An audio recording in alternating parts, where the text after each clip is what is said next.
Hello, hello mga ka-Rels. Ito na ang ating part 7 ng aming biyahe. Ang ating biyahe na from Taytay Rizal sa Berliron Island. Ayan mga ka-Rels at nasa Atimunan, Quezon pa rin tayo.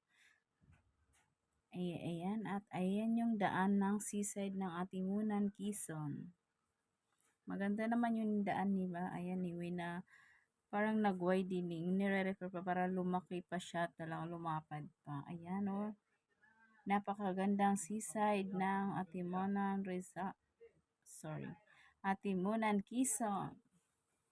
Ayan, ang payapa ng dagat, mga karels. Tignan nyo kung gaano kaganda ang dagat. Kasi may nag-aalaga sa kanilang dagat. Makikita nyo maya-maya kung sino siya. O di napaka-peaceful ng dagat talaga. Ang sarap mag-swimming dyan. Ayan na nga mga karels, ang bantay ng kanilang dagat ay malapit yun nang makita at masilayan.